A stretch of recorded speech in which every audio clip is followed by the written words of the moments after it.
great day. Look at that. All right, so with me today is Matt Foucher, our senior planner here at the City of Vernon. Matt's the one that actually wrote our new zoning bylaw, which we're going to talk about today. He's one of our experts. But Matt and I go back from our days down in the central Okanagan. He in Peachland and myself in West Kelowna. And Matt was in economic development as well. So I'm the manager of economic development and partnerships, a slight tweak to my title from the last time I think I presented to you. But we're pleased to be here today, and I think we'll talk about sort of three main things. One, our new zoning bylaw number 6,000 that was just adopted here this past summer. We're going to give some insights into short-term rentals, and then also talk a little bit about some application process updates and a few tips just to make your life a little bit easier as you're helping to serve your valued clients. And of course, we're happy to take some questions at the end. So the good news is we only have like 800 slides, so we'll run through this very quickly today. Jokes never land as well on Zoom as they do in person. There we go. Getting rolling here. Sorry to interrupt. On my screen, I have a couple of blocks on it. Is everybody able to see the screen correctly? I have the same thing, Sylvia. Blocks. Same here. I have these gray blocks yeah. as well. Like the screen is just blacked out. All right, well, let's just, we'll try this again. My apologies. That's looking up. Yeah, that's better. Whatever Okay. you were doing was working, so maybe try whatever that was. Thank you. Sure, we'll try.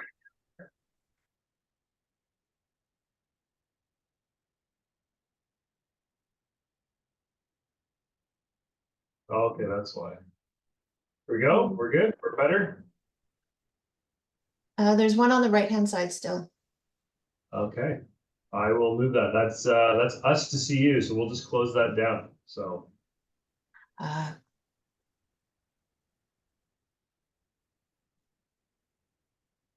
that? Is that better? It is. Thank you. Okay, perfect. Well, I guess really a large part of our work really kicked off last fall, Matt.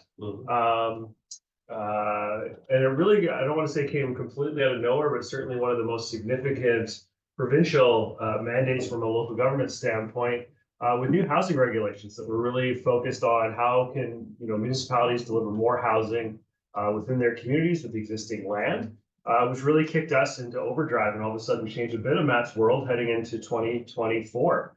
And so the big change with that was really provincial mandate of more density within the communities and changing, I think really pushing some communities that maybe were less interested in higher density into their, really just kind of forcing their hand into this.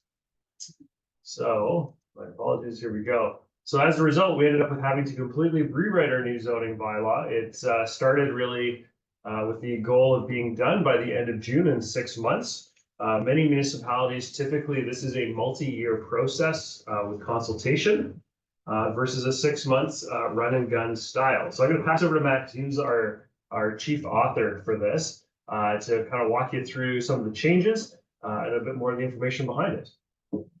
Thank you. Morning, everyone. So yeah, as John said, this was a very large change for the city. We just want to get you some idea of scale. So there's about just shy of 14,000 lots in the city. In zoning bylaw 5,000, the old one, we had 59 zones, which is a lot to manage. And certainly I think probably on your end, you would agree that it's a lot to try to understand and keep relevant with. The province listed restricted zones. So these were zones where a single family home was the only form that was permitted. And we had 10 of them. And we had 2 of them that were about the same as what the province was proposing that those zones become. So we also took a look at the city, and that made up just shy of 75% of the city that ended up being impacted by the legislation changes. So in order to meet this really tight deadline, we decided to break this into 3 phases.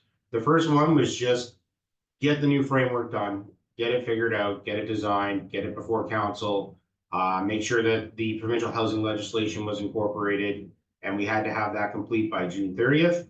And council adopted the bylaw June 24th, so we made it. This next stage is what we're in currently, and we're calling it the refined stage. So what did we miss? What wasn't covered by the legislation that we still want to update? And did we get anything wrong? I mean, we just rezoned approximately 14,000 properties. There's at least one that probably didn't end in the right zone. So we knew that going in, and that's the process we're going through right now, is to bring forward amendments and updates for any changes that need to be made. Also, as part of the legislation, the official community plan needs to be rewritten and updated by the end of 2025. And the zoning bylaw must align with the official community plan, also by the end of 2025.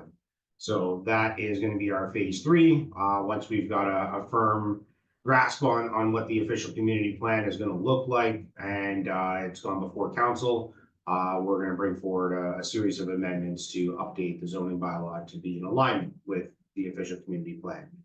And the goal here is to make sure that there's enough pre-approval and programming in both of those documents to cover the growth that we're projecting to see over the next 20-year period. So what did we do? Lots of stuff. But the main goal here was to try to produce a document that was user-friendly and easy to understand, and get rid of a lot of the ambiguity or conflicting statements that were in it. So we consolidated all the zones and brought them down to a more manageable level. We got rid of redundancies. We tried to clean up the language so it was easy to understand, provide clarity where it needed to be provided, and take care of a couple of amendments that council wanted to see, particularly with the agricultural land reserve, to align more with the provincial legislation. And that's where we landed. So we're down to 18 zones and 1 CD zone, which is the old reservoir site at the top of 39th. So for a total of 19. So a big change from 5,000, but benefits to you. You now only need to know 18 zones instead of the 50 plus that we had before. Benefits to the residents, they have a better understanding of what can happen on their property, and it's a lot less confusing than it used to be. Just to give you an idea of how this was done, we had 4 ag and rural zones. We boiled them down to 3. We had the 12 zones that were the restricted zones. We broke those down into 2. So there's the multi-unit small scale and the multi-unit acreage. The multi-unit small scale in the MUS is the Bill 44 legislation. It's completely aligned with that. That legislation stops at the 1 acre mark. So that's what the MUA, the multi-unit acreage, is about. They're pretty much the same zone. One is covered by legislation, the other isn't, and there's a size difference. So if you see an MUA zone, it's more than an acre. We had a couple of zones that were not actually assigned to any lots, so we got rid of those. They weren't needed. We collapsed our medium density into 2 zones total, a 4-story building and a 8-story apartment building with the RMSH. Same deal with our resorts. We had a couple of collapses there to streamline it. And then the other really big change is commercial zones. So we used to have a whole series of commercial zones scattered throughout the city. We've broken them down into 3. They're all mixed use. So if a developer wants to add residential to them, they can. And we have a neighborhood level, which is going to be more geared towards like a neighborhood coffee shop or a bakery or some sort of neighborhood supporting commercial, maybe a little market. We've got our business class, which is the bulk of our commercial. And that's, Anderson Way and a lot of what you would see in the downtown flats. And then we have our commercial mixed use center, which is replacing the old downtown business district zones. Between the 3 of them, the neighborhood level allows up to a 4-story building. The business level allows up to an 8-story building. and the center is up to 16. So a bit more flexibility on what can be done, heights, densities, to try to provide anyone coming in that owns a property that would like to develop it, the most flexibility possible on what can be achieved. And Matt, some of those densities that we identified, those 4, 8, and 16 stories, were done in consultation with industry to help try and make sure that those heights were actually feasible under current market conditions versus just picking a number that we thought sounded good. Yes, totally. Industrial, we had a service commercial zone and an industrial zone that were pretty much the same thing. 4 more uses commercial in one and 4 more uses industrial in the other. We just consolidated them all, trying to make it as streamlined as possible. Airport, state airport. We had a couple of heavier extraction in industrial zones that weren't assigned anywhere, so we just got rid of them for now. Another big shift is we used to have public and private institutional. We moved that over to what we're calling a community zone. Because this is, libraries, fire stations, schools, all the things that are necessary to make up a community. We've moved into that. Same thing you'll notice with parks and open spaces. We used to have a private and a public. We've gotten away from trying to list ownership or tenure in the actual zone. A park's a park, it doesn't matter who owns it. Whether it's a public park, obviously it will be open to the public, and out of Venture Bay and a few other places, we have some private parks that are more geared toward the residents of that area. We also had a number of CD zones, so we've gotten rid of all of those and reassigned those properties to an equivalent new zone in the city.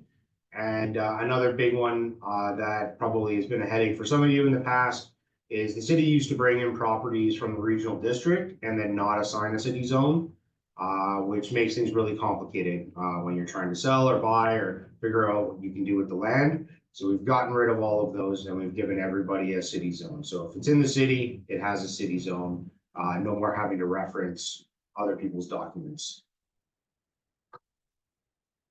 Another big change is the province mandated transit-oriented areas.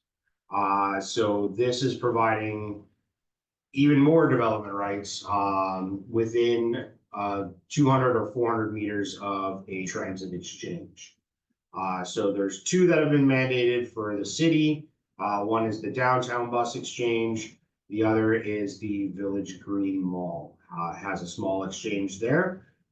So we have set those up in the zoning bylaw. If you're within 200 meters of that, you get a minimum of 10 stories and 3.5 floor area ratio for your development.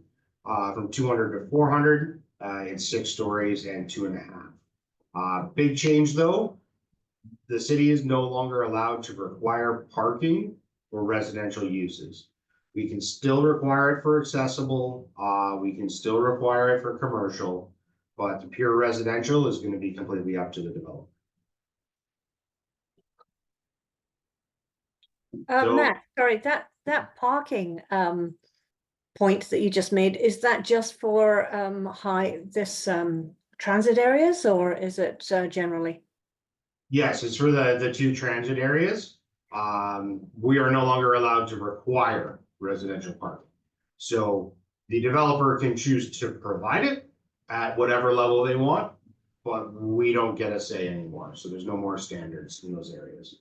With the intention being that if it's based around those transit exchanges, and certainly I think in higher density centers, this is obviously a much easier sort of idea for maybe residents to buy into. If you're around a SkyTrain station or a really major bus exchange, is that you take public transit all the time and don't necessarily even need or want to have a car regardless. So it will be very interesting to see how this gets picked up by our development community and by residents within a more rural community like Vernon here. Yeah, and well, it's funny, up until this legislation coming into effect, this was kind of a running joke that I had with developers is they would come in and they would want, significant parking reductions. And I was like, cool, build a SkyTrain. You do that, we'll give you 0 parking, no problem. And it was always laughed off, but now here we are. It's happening anyways. Right on. So yeah, so key changes, consolidated the zones, trying to streamline everything, trying to get rid of minor rezoning applications that just add time and cost to everybody. Implement a number of council's directions. So some of you may remember we had some media and council presentations regarding RVs on the agricultural land reserve properties in the last 2 years. The direction from council was to let the agricultural land reserve be what it is and not get in the way. So we added that into this zoning bylaw. So if the province says it's good on the ALR land, then it's good with us too. We're in complete alignment. Also tried to look at the regulations to get rid of variances that were frequent, but also very rarely turned down, to try to streamline some processes to make things faster and build the bylaw so it can be easily maintained as we move forward in the future, because things always change and it needs to be a bit of a living document. Sorry, me again. So on ALR then, we now go by ALC regulations on secondary properties and so on. There's no conflicting stuff that might be imposed by City of Vernon, is that right? For the most part, yes. So if you look at our ALR zone, it's gonna look really weird. Under permitted uses, we've actually written no regulations, which is a shocker to many when they see it the first time. But the reality is, from a legal perspective, that means that we are defaulting to the provincial legislation and the common law. So if anything ever went to court, that's how a judge would interpret it. We do have a couple of regulations that are still in place with respect to how big your property needs to be to get agritourism accommodation and a few components like that. But as far as what can be done on the land, whether you can have a second home, how big that home ought to be, all of those sorts of things, is all defaulted to the provincial legislation. And it's written in such a way that if the legislation changes, it's evergreen and it automatically follows that. We don't have to go and make amendments anymore whenever the ALR decides to change things, which can be quite frequent. Anyone with experience with it, particularly in the early 2020s, I think there was 3 or 4 changes inside of 18 months. So we wanted to make sure that we weren't going to be out of lockstep with them moving forward, but still have a little bit of control on some of the areas where we're seeing a bit more of, like I say, a city nuisance and getting a lot of bylaw complaints. That would be around like the agricultural, the agritourism accommodation, having some regs in there to make sure the property is big enough that we're going to reduce some of those conflicts. Thank you. That's the same for RDNO and City of Armstrong and so on as well? Nope, just for City of Vernon. Okay. Unfortunately, we don't control their bylaws. Maybe one day, but not today.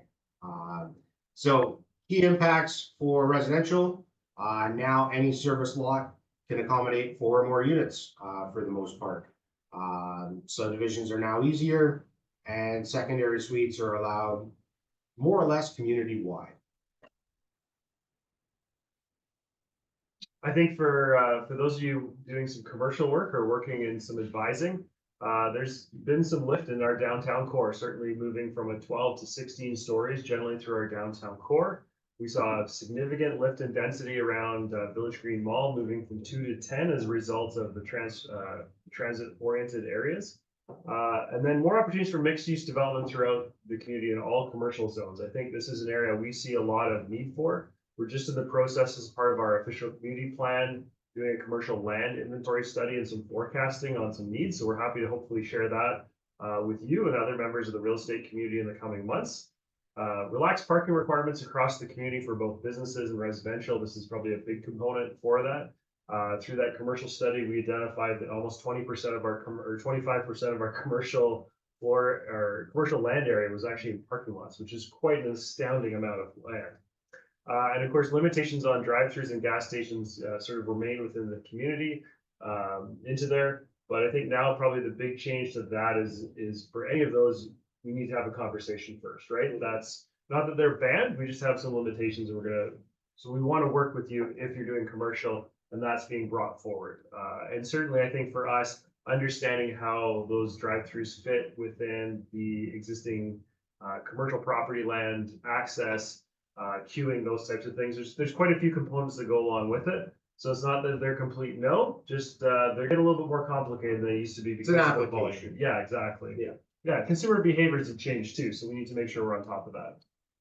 Sorry, Okay. just before you move on to the next slide, just quick question.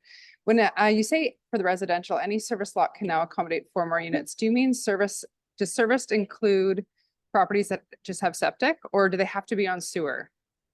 They have to be on sewer. Okay, and then the next So- question is, if a developer is selling their properties, but they have their own restrictions, such as they necessarily don't want secondary suites or anything like that, but yet, do they have the control of that, or does the provincial regulations just, they don't have control as to what happens within their development, such as secondary suites? So the fun thing is there's no case law on any of this yet. So it's a bit of a guessing game. That said, the legal opinions that we have are that if there's a covenant on title prohibiting suites or dictating the form, that covenant supersedes the provincial legislation.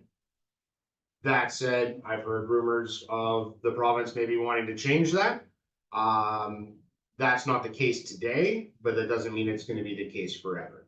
And I guess October 19th is going to tell us a lot about what's going to be happening moving forward.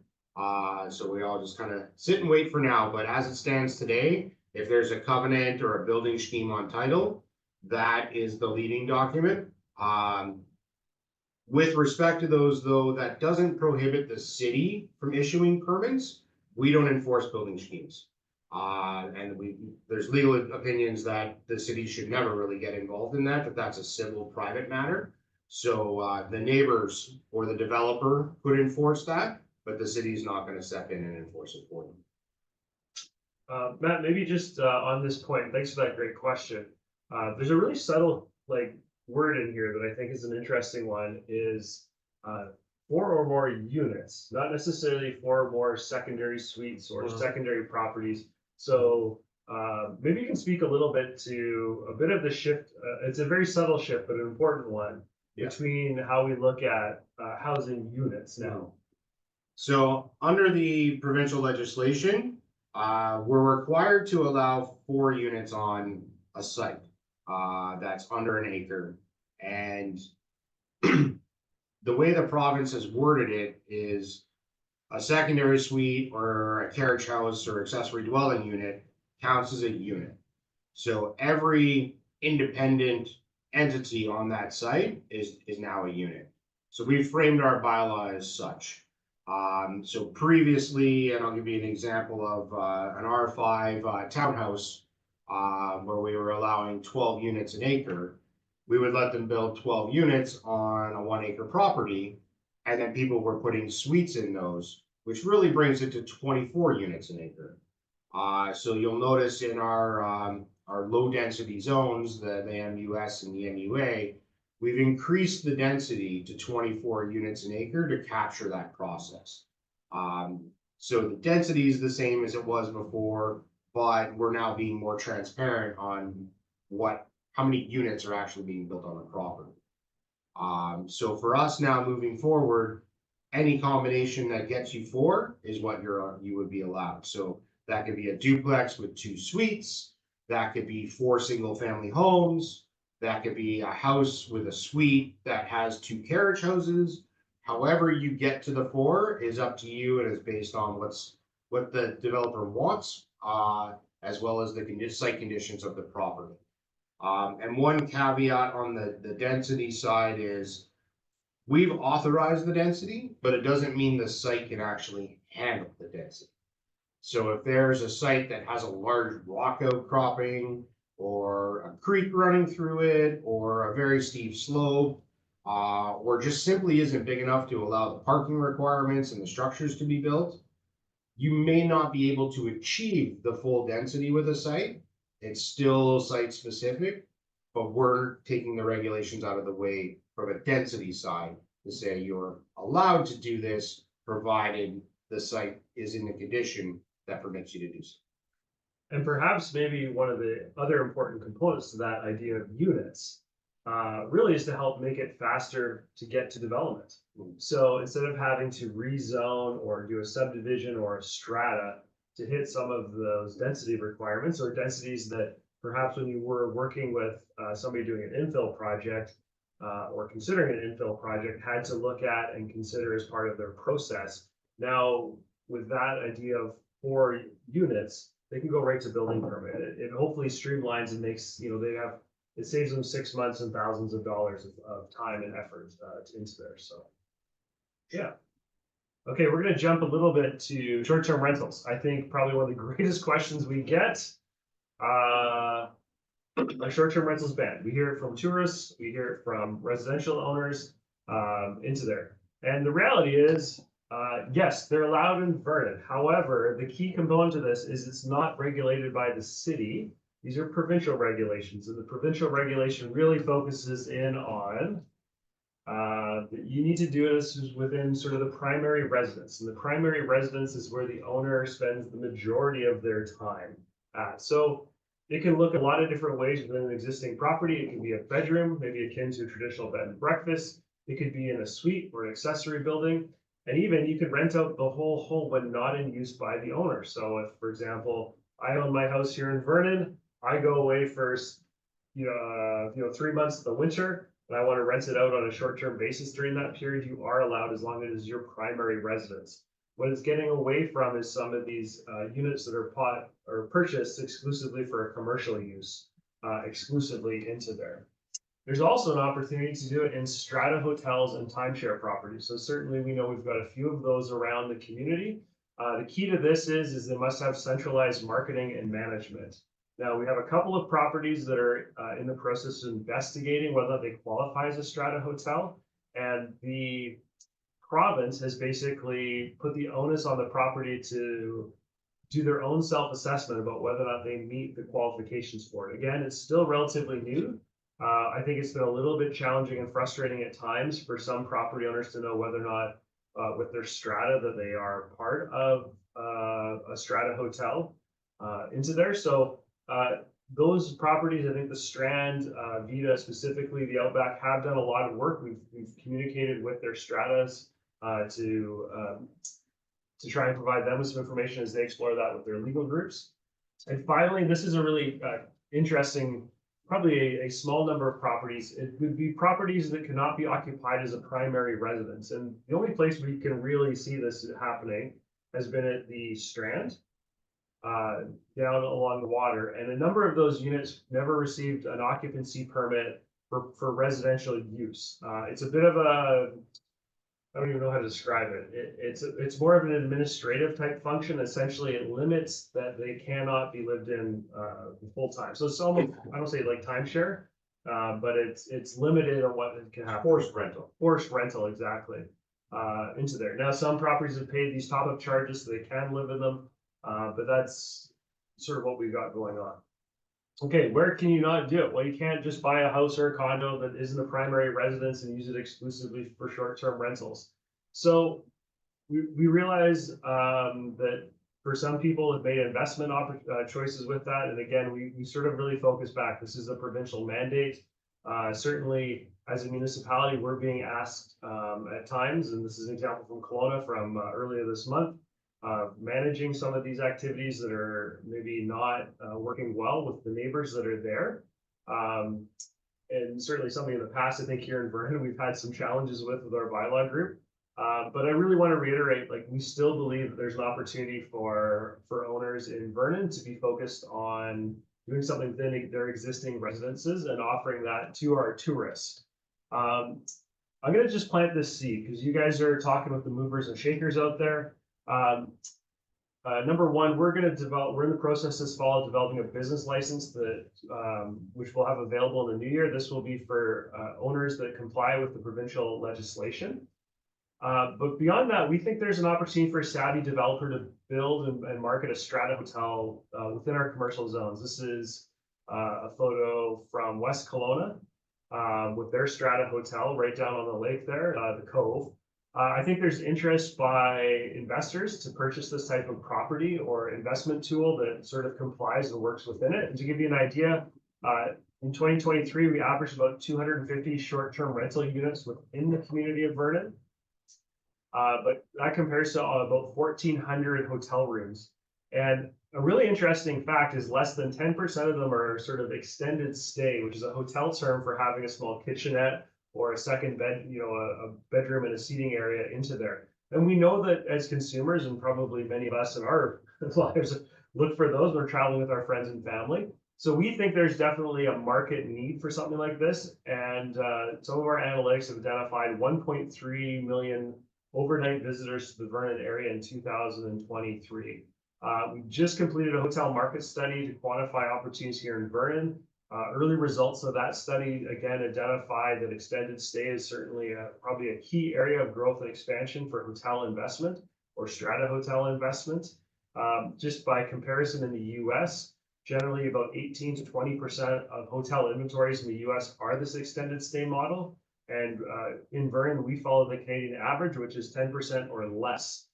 So we know there's changes that are happening in consumer preference. And so we think there's some opportunities here, and certainly have a few properties that probably make sense that this could really work well in. Application updates and a few tips to roll into this, and we'll get some questions at the end. First of all, we've got a fantastic new zoning map on our website. So you can identify the site you're looking for and get right to the zoning information. So as soon as you click on the exact, you can put in the address of what you're looking for. Up will pop up the zoning right away. And we have the link that will get you directly to the information you need about this. And Matt's done a really fantastic job outlining permitted uses, the purpose of the zones. And one of the things I think to really point into is we've really done a lot of work updating all the different definitions of uses, right? And started to make sense. Like, for example, in some of our areas, you could have a distillery, but not a brewery. But the irony is you actually have to, distilling a product and creating beers, actually, they all start at the same process to go into there. Here, you'll also see the difference between primary and accessory type uses. So that can help guide you when you're working with your clients on potential properties. Finally, this also helps to identify through these sections, especially around housing, help you to understand potential of sites. So what are the permitted uses and the purposes, but then this really fantastic table for density and housing. So for example, if we were looking at a particular property, we can start having a look and work through what the potential is. So does it have a community system for water and sewer? Yes, it does. Is it within our urban containment boundary, which is a fancy way of saying within our city boundaries, essentially? Into there, how big is the lot? And then it tells us what the maximum density is into there. So hopefully this will make your life a little bit easier to guide through and keep the language very simple. Okay, we're going to do a bit of, this is the urban containment boundary. So it's not quite our municipal boundaries, but essentially it's our higher density urban neighborhoods. Is that probably a good description of it? Yeah, it's where growth is being focused. So we've got a lot of rural areas and larger properties that are unserviced and undeveloped at this time. But this is where we're trying to focus growth and density. Okay. So certainly for us, I think as staff, we've welcomed a new director of development services here. Our divisional title is Planning and Community Services. So Terry Barton joined us from the City of Kelowna, has brought a lot of insights into their process improvements here. And over the last year, we've done some reconfiguration of our teams to try and be more adaptive and responsive to the needs of our community here. And that's built on top of some of the mandated process improvements. One of the big things that Terry identified early on was, hey, we need to have staff delegation to make faster decisions on minor variances. Why are we taking something forward to council if we need to build a fence that's 6 inches taller than the bylaw, or a roof peak or something along those lines? And what we found was a majority of the items that were coming forward that were adding a lot of time were very minor in detail and really were common sense and that we could work through as a staff level. We've made a lot of improvements to streamline our application review process so we can try and get better decisions faster and identify potential friction points into there. Very pleased to say our building department, these are our building inspectors, is fully staffed. We're doing application or building permit reviews well within the target timelines. That's typically 4 weeks, and a lot of our items are going up between 2 and 3 weeks. So it's a great time if you're trying to get a building permit process and review. So a compliment for us is when we can move faster than maybe your developer or your builder is working and they're not quite ready. It's a good compliment for us. Website resources are constantly updated at vernon.ca. Okay, we're gonna have a little bit of fun here. I think just to give you an idea of a process improvement example of the old way and the new way, I just randomly picked this piece of property as a potential infill project. It's in the corner of 45th Avenue and 23rd Street, probably a great example of some of our older homes with big lots that have access on a number of sides that maybe you or a client might identify as a potential redevelopment or infill development site. Big backyard, house in the front, you know, got alley access. What could we do there? Well, certainly in the past, it has not necessarily been a smooth process. You would have had to go through a rezoning process to get the additional density that you'd like to do on there, just standard 4 units, and then move to a development permit application and work with staff to get that completed. Then maybe there's a slight variance permit that's required. Maybe the setback needs to be changed a little bit, or to get a second, unit or a roof peak in. But then we had to go back to council, and that's all before we could get to the building permit and get that issued. And in some cases, and what we heard was this was a 12 to 18-month process, depending on community engagement. And so that's a long time. That's covering a lot of finance payments that go into there. For the builder and developer, there's some unsuredness about whether or not it's approved. How does the neighborhood go forward on this? And so you can start seeing where, and you probably all experienced that, some of the challenges in that existing process. And we even recognize too that it was not exactly a perfect system to go into there. So now though, we look at that site and we start working through, it's got community sewer and community water. It's within our containment boundaries, a good sized lot area, and we can now head right to basically building permits for that. And in our stakes right now, that's about 4 weeks.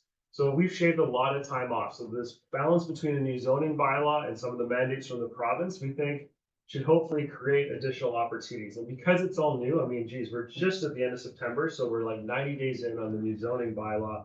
There's a learning curve. And we're starting to see some uptake as people are starting to be able to work around new projects based on these new requirements. Okay. That's a lot of information in a very short period of time. Matt and I are both only on our first, maybe second cups of coffee. But we're happy to take any questions. I'm just going to stop sharing my screen here. And we'll also provide a copy of this presentation as a PDF for you. But want to thank all of you for your efforts to help promote the community and welcome investment in, welcome a bunch of new families. And at the same time, we're here to help. So any questions, let's chat. Sarah, I think you got your hand up there.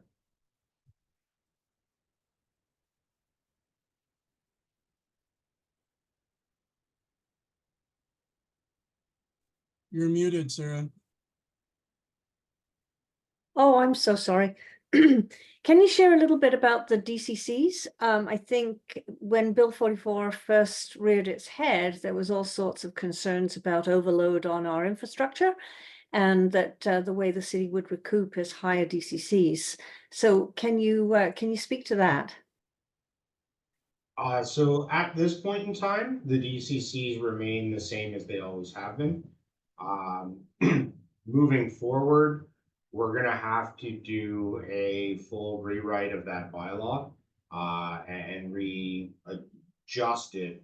So I guess one of the big questions is, do suites count as units? Well, now they do. However, there is an exemption for them in the current DCC bylaw. And we're also using a per door count to determine fees, which means a 4,000 square foot McMansion pays the same as a 1,500 square foot bungalow. We need to rethink how we're going to be doing that. And it's going to take some time. I wouldn't anticipate anything changing inside the next 12 or 18 months because it's a big process to try to figure all of that out. But as it stands today, the DCC bylaw remains the same. And if you're putting a suite in a single family dwelling, it's exempt from any DCC charges. And perhaps, Sarah, I think some of the concern we heard broadly in the community and you read in the newspaper was really around, the concern that all of a sudden we're going to add, 10,000 more units into the community and whether or not our services could actually manage that. So a couple of things I think we just say. Number one, we know this will be a uptake that happens over a time and period. So hopefully as we have an asset management program, we can manage those types of increases. And second of all, as part of our official community plan, we're doing our community forecasting and looking ahead. Some of those numbers that we're looking at right now would see a growth of about 20,000 people, Matt, in the community. That would need about between 9 and 10,000 new housing units within the community. And so that type of growth projection will get factored into our asset development and investment plan looking ahead. So we're all mandated to have those requirements to go into. But the big component to all of this is better sort of that density usage within our community. Hopefully it means that we're not building more infrastructure, and I hate to maybe pick on one of the most famous neighborhoods up Silver Star way there, totally blanking on the name right now. Yeah, the foothills, right? Where all of a sudden we create this whole tranche of sewer that now needs to get managed and taken care of and built into there. And moving water and sewer up and down hills is not an inexpensive activity. So yes. I just want to take 1 second to show you all something that's going to make your lives a lot easier. Now we're on Zoom, so I'm going to share my screen again.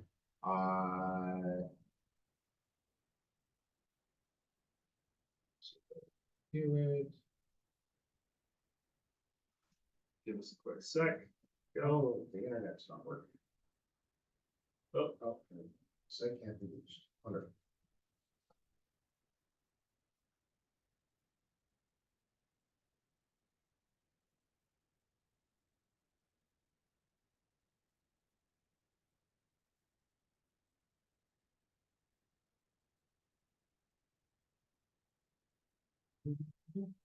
our keyboard has crashed. Our keyboard has crashed. So anyways, I will just explain it very briefly. If you go to the website and you get to the new map, in the upper right corner, there's a hamburger icon.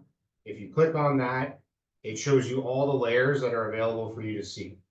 So this is going to tell you whether or not you're in 10 minutes of a fire station. Is there an environmentally sensitive area on the site?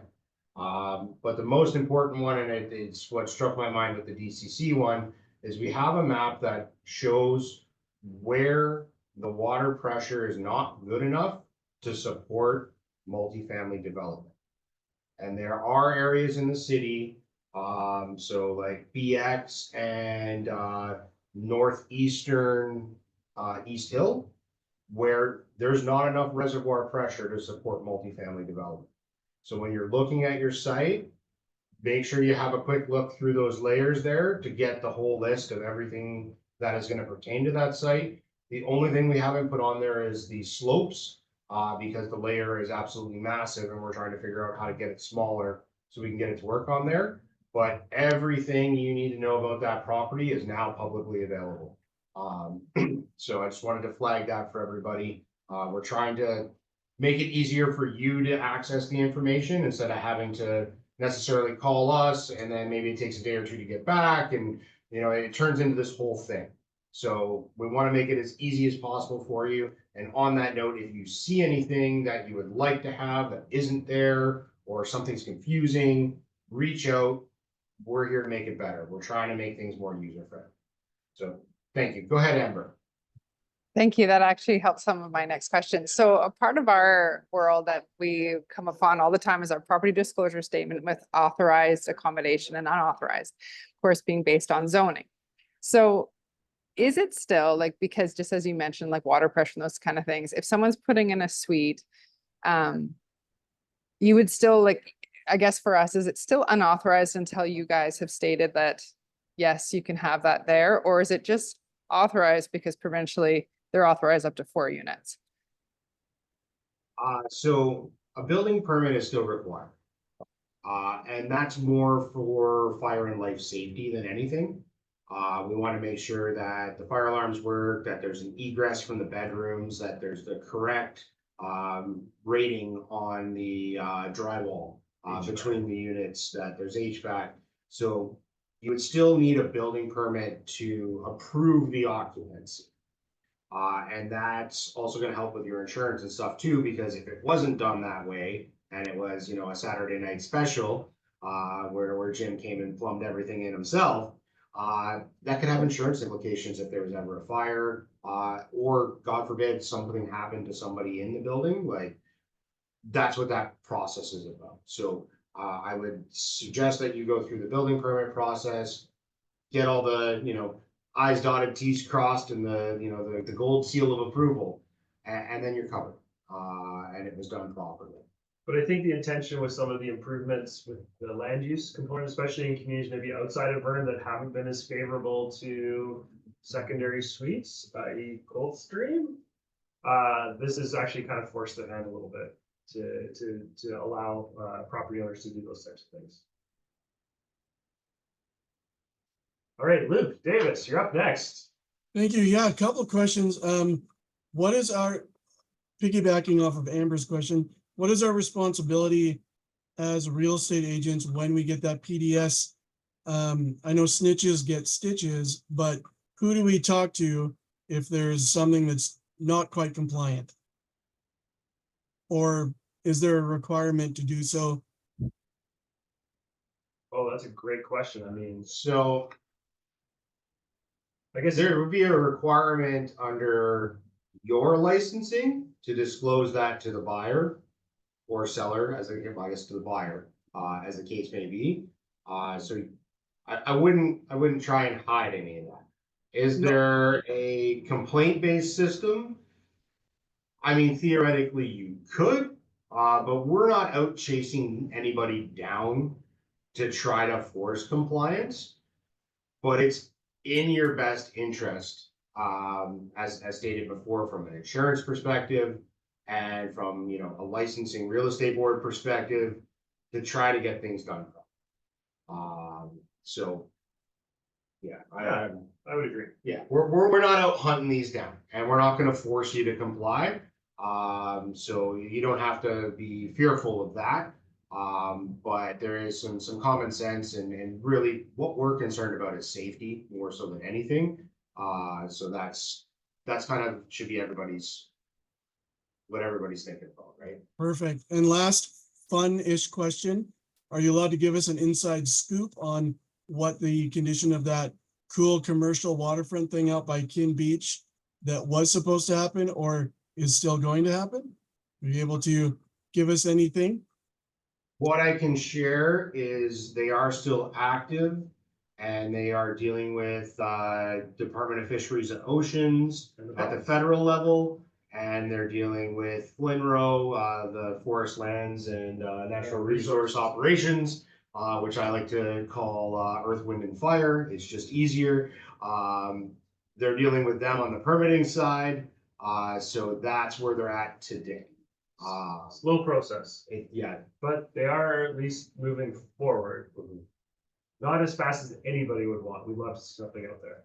Yeah. Sarah, back to you if you guys still got your hand up there. Sure, but I'll jump in with a couple, but there's also some questions in the chat if you guys want to take a look there. But I don't want those folks to be ignored. Okay. My question was, Matt, you'd commented on the subdivision process is now streamlined and easier. Can you speak to that? For sure. So part of the challenge with subdivision was we had so many different zones.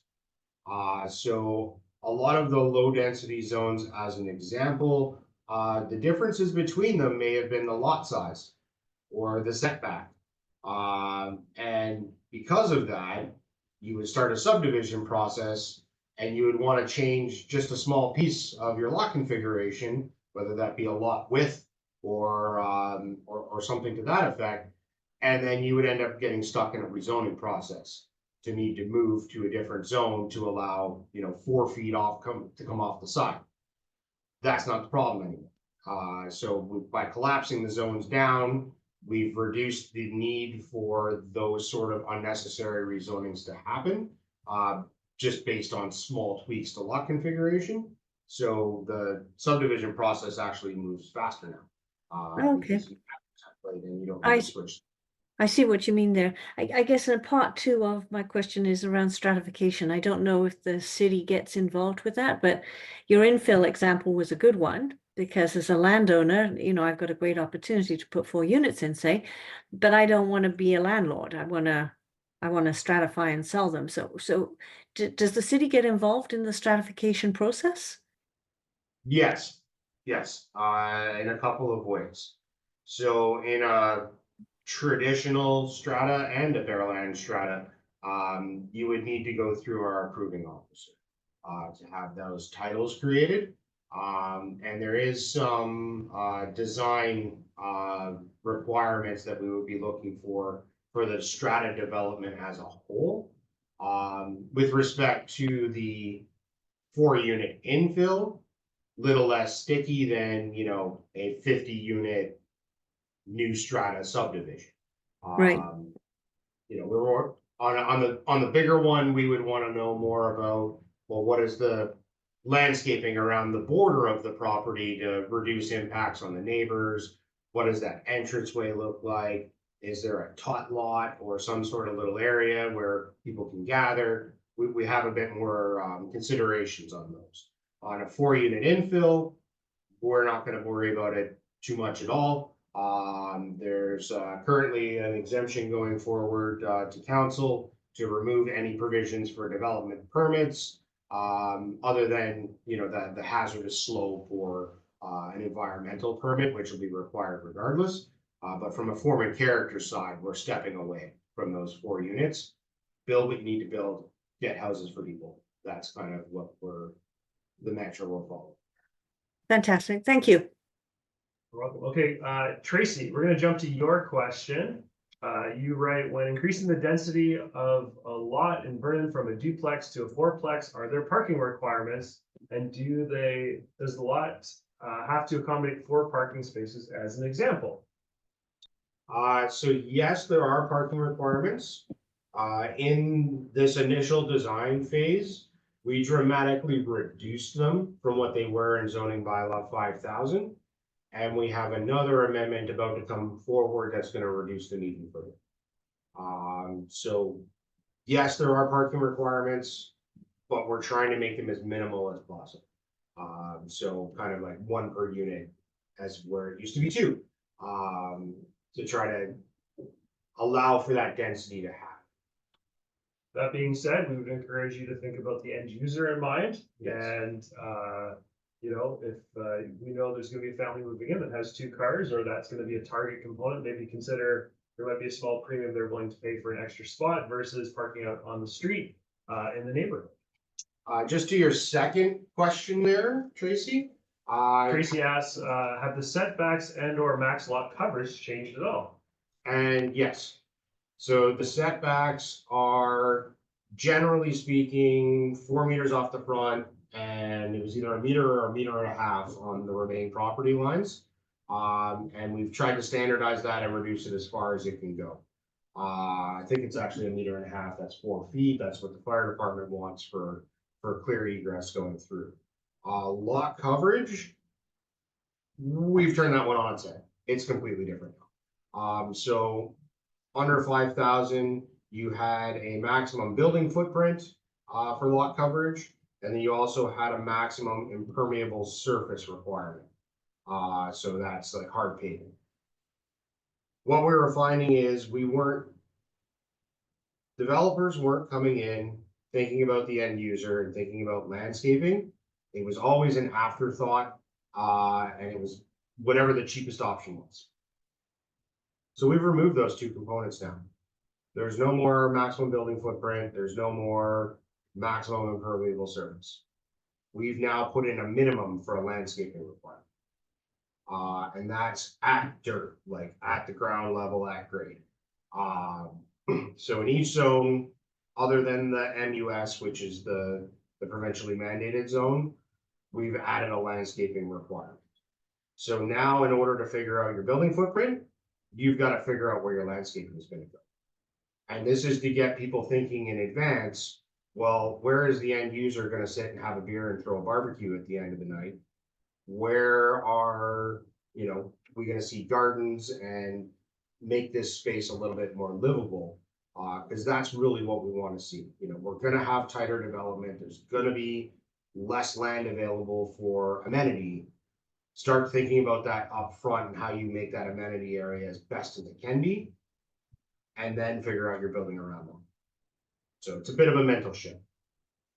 Okay, just working backwards here on questions. Sorry, my apologies in the chat here. So Debbie, did we answer your question around the PDS question about new zoning and unauthorized accommodations? I think some others have answered it in the chat. Basically, if I'm understanding correctly, the zoning will allow it, but it's with the building inspection to find out whether or not it's built to code or not. Is that the correct answer? Yes, yeah. And that's similar to, I think, commercial properties that some of you maybe work in, that buildings were maybe designed for one particular use, but not another use. And so sometimes then upgrades are required to make it compliant by building a kitchen inside something. So it probably actually makes it very similar into there. Luke, qualification, you're looking for clarification on the firefighter distance. Yeah, so it's about 4 feet, not 4 meters. So along the side of a house, they need to have enough room to get through safely, of clear, no shrubs, no, that's where my AC is. They need a clear path to get through, and it's about 4 feet, meter and a half. Yeah. Or no, that 1.2. 1.2 meters, 4 feet. Yeah. Okay. Yeah. We're doing our best to try and bridge between the old and the new, metric imperial. Yeah. All right. You guys have been very kind with us on the questions. Is that all? Thank you, John and Matt. I think you've answered most of those questions in the chat. I was just trying to kind of keep track. The first one, Yeah. of course, does this include Revelstoke? You guys are from the City of Vernon, so my assumption is that no, this doesn't, and that they would have their own bylaws and information, correct? Correct. So the communities throughout the province have had to update their zoning bylaws as part of this. So everybody's been in the same scramble. So it's been a great 6 months. If you're a planning consultant, there's been unlimited work into there for sure. I think there's one quick question, Sarah. Yes, just population growth. Our official community plan, I think council will start seeing some of the growth projections coming out over the next little while, but generally we've averaged about a 2% growth rate. So we've welcomed about 1,000 people per year. So on rough numbers, 2% growth rate, 1.8 over 20 years. Yep, that's about 20,000 people. I think what's going to be very fascinating is we've worked with the Rennie Group out of Vancouver and Kelowna. So for those of you who've attended some of the UDI presentations in the past, they provide a much more comprehensive demographic projection, which our zoning bylaw is going to take into account in terms of some of the ages, looking at migration and immigration. It's going to be a really fascinating look, probably one of our better ones that we're most excited about as staff. There's a lot of information that's going to be coming out in October. So pay attention to council. And there will be another public engagement starting at the end of October, rolling through the mid of November. So in October, the first meeting, we're going to have the housing needs report coming forward, which is going to provide some information on what the need is within the community. And that speaks to various types and forms of housing. At the second meeting, you're going to see an analysis of the existing properties under their current zoning, what kind of unit count is possible, as well as the foundations of what will be the growth scenario of Vernon moving forward. So to caveat that, there's a lot of goalposts that the province has put in that are non-negotiable. So it doesn't give us a whole lot of flexibility in determining our future path, but there are some things that we get to make choices on. And that's what's going to be presented at the end of October, and then go to the public to get some feedback and some insight on what they would like to see. because we do have a couple of things that we can make choices on. And yes, that is huge growth. Sarah, just in the chat, we're talking about a 50% growth over the next 20 years. And that can even happen faster. It depends on the market. Thank Thank you, you John and both. Matt. This has Um, been super exciting for us. Thank you. Luke, you guys still have your hand up there. One more question. Yeah, sorry, super quick. Do you guys answer any questions about fencing? Fencing, what's permitted while I have your time? Well, you must keep one hand behind your back and wear the face mask. Mask on. I'm kind of wondering about height, and is there a requirement to have a fence between two driveways of two stratas? Or can that fence be completely removed? Or does there have to be some sort of property division within 12 feet of the street? Okay, so. And feel free not to answer that in this meeting if I am Right. completely out of line. I will give you the very quick answer, and you're welcome to follow up if you need more detail. The quick answer is we didn't change anything in that section of the zoning bylaw because there just wasn't time. So that's coming on phase 2. So whatever stood before stands today. And yes, that's something that is going to be a consideration when we sort out the landscaping section. Okay, we're pushing 10 o'clock here, so I'll start wrapping up this meeting. Thank you again. Obviously, there's been lots of questions and such, and we'll love to have you back again. And yes, please send out the slides, etc. I believe you've got Anna and Bill's emails that can be done. And thank you for your time today. I appreciate it. Thanks, everybody. Awesome. Thanks for all Thank your you. efforts. You bet. Bye. Bye.